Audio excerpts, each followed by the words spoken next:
We do not play defense from behind the baseline, because if it's a high bad shot and I stay back here, all my opponent has to do is dump the ball into the kitchen short and I'll never get it. So this is our defensive zone, right? I stay here, I hit balls. If it's good, anytime I hit a third or a fifth shot drop from inside zone 1, right? And I'm in the court with both my feet and it's a good shot and it's unattackable, at that point I move through 2 zones and then I can get to the kitchen. But from behind the baseline, you're not going to be able to get all the way to the kitchen in 1 shot. So that's the biggest mistake I see.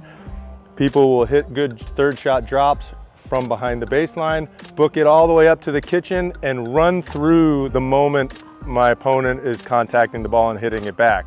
So if I'm moving forward, I cannot move laterally. So that becomes an issue. I see how many times do you think you've come forward, you're running forward and they hit the ball to your side and you can't stop and get it and it goes by you. Well, that's because you're moving forward and you can't stop and move laterally at the same time. You're either moving forward or you're moving sideways. So that's my tip. Earn your way to the kitchen. You're not entitled to it. Take your time, treat it like a stroll through the park.